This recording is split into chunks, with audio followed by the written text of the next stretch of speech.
Well, I just got back from seeing Inglourious Basterds, and gotta tell you, it's kind of a tough movie to review.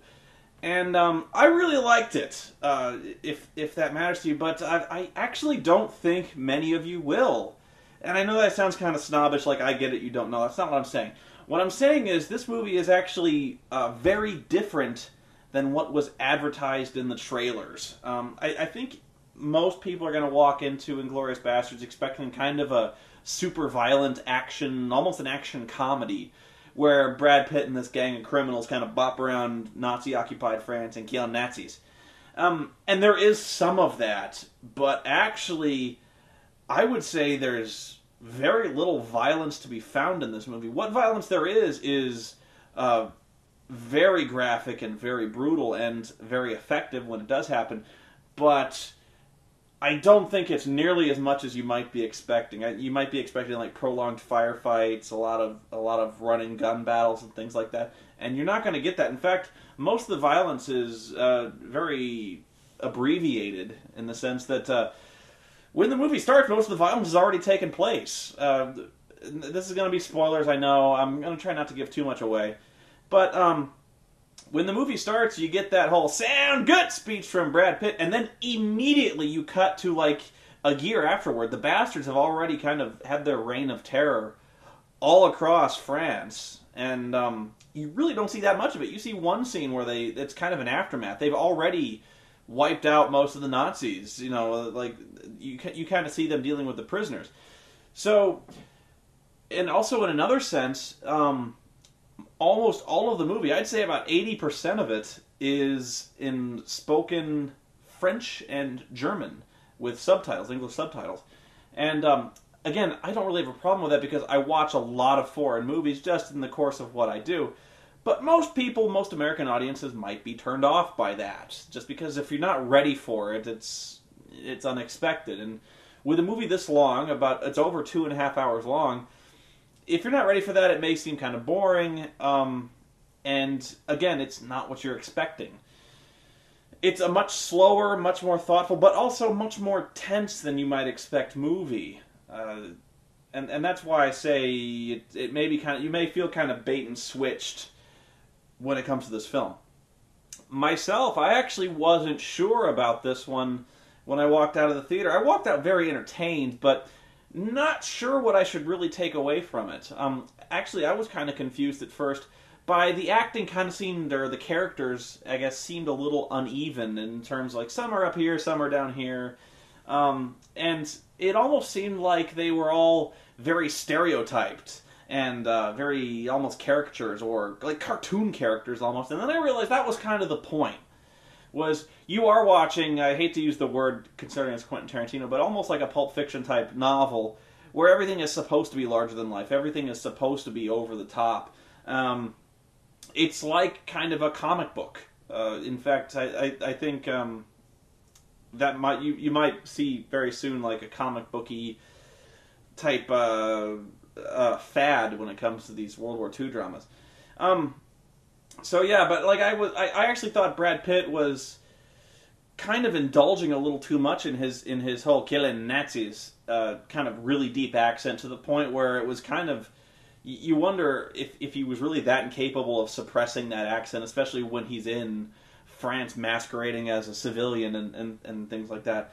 Some of the characters are overly giggly and like seething evil. Like just forget about any kind of really deep characterization. There's only one character that really gets much of a backstory, and that's the woman Shoshana, who plays the Jewish woman seeking revenge.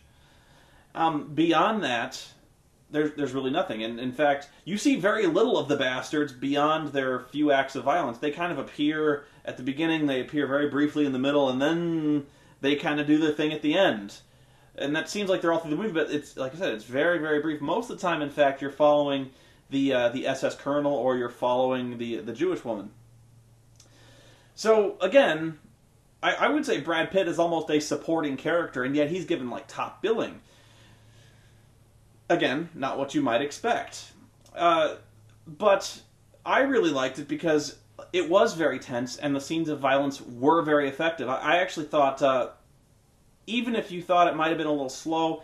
And I do think there was probably one too many scenes of people getting menaced across a table by a very smug and smarmy SS officer. There's several of those where they're kind of playing human chess, kind of being very subtle with their body language and their line of questioning, and how much does he know? How much does he know? Might have been one too many, especially around the second third of the movie where they're in a tavern and they're getting questioned by an SS operative. I thought that was a little slow, and I thought the kind of Mexican standoff that results was not as effective, and the conclusion of that was not as well shot as it probably could have been. But on the whole, I thought the first 30 minutes and the last 30 minutes are some of the most gripping and exciting movies I've seen all year. In fact, in quite a long time. I actually think this has been quite a good movie for you, like the best of times and the worst of times. Again, Transformers too, but I think it's worth a watch. If this sounds at all appealing to you, just be ready for it not to be what was advertised in the trailer. But like I said, it is definitely a challenging watch, especially because it is so long and so different. But the good things, I thought, the acting, even though I thought it was a little strange at first, when I realized what he was trying to do, I thought it was top-notch all around. I think most people are going to walk away from this one recognizing the SS Colonel, I think his name is Hans Landa, as being one of a very classic-type villain. In fact, he really did a lot with that role. But I was also very impressed with other kind of more minor characters, like the Shoshana woman. I understand this is her first English-speaking language debut, which is actually kind of sketchy. That was kind of daring of QT to do that with someone who is not a native English speaker. In fact, has very little experience speaking English on film. I can't remember what movie it was, but I remember seeing another movie where it was an actress's first English-speaking debut, and I think it was also a French actress, and she was dreadful, like absolutely dreadful. She had no idea, like inflections, figures of speech, the kind of cadence that English speakers have, but she was very good, especially because she was expected to act in both French and English.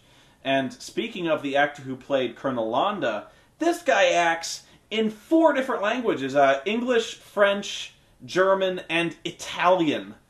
That is fucking amazing how he is able to act convincingly in that many languages. And maybe that only impresses me because I'm American and Americans really only know one language, maybe 2 tops.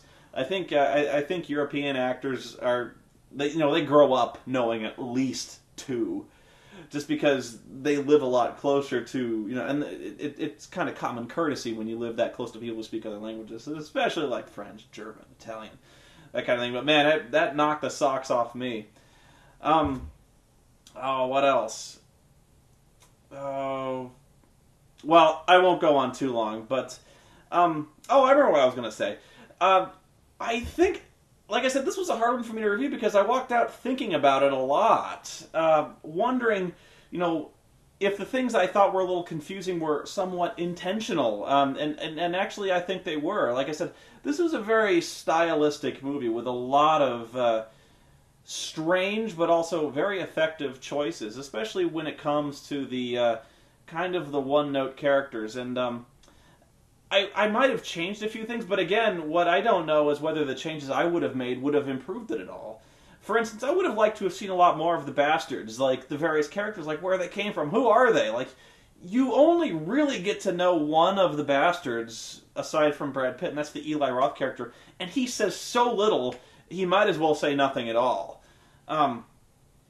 Like I said, their role is very abbreviated, and in fact, they're almost non-entities. In fact, I actually thought about if the movie might have been better having none of them at all, because I think really the primary storyline involves Shoshana, the Jewish woman, kind of undercover. I actually started thinking, like, maybe they didn't need to be in this movie, and it was good. Like I said, the conclusion would have not been nearly as good without them, but yeah, it was surprising to me how peripheral they were to the main storyline, especially considering the title. Also, there's a fair amount of irony here to be found, and I think there's going to be a lot of analysis of this film, and I'm going to probably turn this one over in my head quite a bit, just thinking about the stereotypical characters. It's not just the Germans who are stereotyped, although they are, in this movie, to a man, the most repulsive, repugnant, horrible, Jew-hating, murdering, sniveling, cowardly fuckers you'd ever see. Like everything. Like, you know the slimy guy in Raiders of the Lost Ark? Like, everyone is like that. Everyone. They're horrible. Like, you see scenes of Hitler and Goebbels, like, chuckling over scenes of allies getting shot in the face and, like, atrocities being committed. They're getting all giggly, and they love this shit. They love being mass murderers, you know. It was very over the top in that sense. But, at the same time, the British people are portrayed as being very snobbish. Like, they call them the bastards. Things like that, you know, like, they're always drinking scotch. They're always very hoity-toity.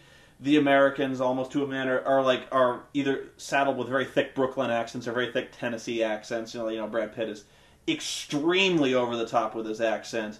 The Eli Roth character has this enormous, I think, like, kind of Brooklynish accent. And so everyone there is kind of playing to type. Like I said, kind of like a comic book character. Almost like this entire movie is kind of a wish fulfillment fantasy. It's like almost like a propaganda film. In fact, I kind of wondered what it would have been like had you turned this movie over to, who's the guy who did RoboCop? Why can't I think of his name? The same guy who did Starship Troopers. It's not coming to me, but I know his name. But that same guy who did the propaganda-type films like Starship Troopers, the same guy who kind of did a lot of satire of the media and like government propaganda. That same kind of thing is going on here. In fact, it's kind of ironic in the sense that these American guys are repaying the Germans atrocity for atrocity, almost not in the sense that they're exterminating Jews and sense like that, but they are absolutely brutal and like they're just wantonly murdering surrendered people and scalping them and doing like horrible things like beating them to death with baseball bats. And yet, at the same time, every one of these German bastards has it coming. So it's kind of ironic that, we see Hitler kind of chuckling over soldiers getting shot in the face, and yet we get a good chuckle every time the bastards machine gun soldiers to death. And I don't know, like, it was kind of funny how I thought maybe the movie was kind of turning that little eye for an eye thing around and just kind of making you think about it, or at least made me think about it.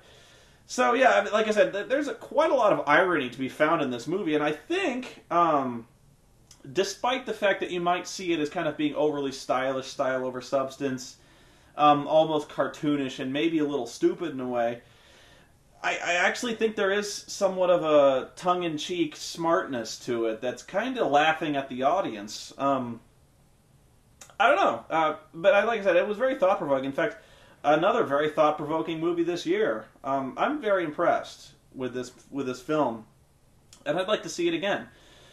But yeah, just to recap, you need to be ready for this movie. Just expect you're in it for over 2.5 hours, and be ready for a lot of foreign language acting. If that doesn't sound like it's your thing, if you're in there to see an English movie, you should probably avoid this one. If you hate Quentin Tarantino, don't come to me saying that you didn't like this movie because you hate everything Quentin Tarantino. Like, I hated Pulp Fiction, I hated Jackie Brown, that kind of thing. It's not going to make any converts, and if you liked QT, you're going to like this movie. But if you really liked Kill Bill and you walked into this movie expecting a lot more like over-the-top Kill Bill violence, you're not going to get that. But, again, I don't want to go over it again, but there were a lot of moments that were absolutely gripping to this movie, and I think you're probably going to see Oscar nods, especially to the guy who played Colonel Landa, because he really was one of the most iconic characters so far this year, and I think I've heard him compared to Javier Bardem in No Country for Old Men, one of those really classic villain turns that you're going to see. I think you're going to see it get recognized, and deservedly so. But, yeah, surprisingly good performances all around. And, to me, sounds good! Okay, yeah, go check it out. Have a good one.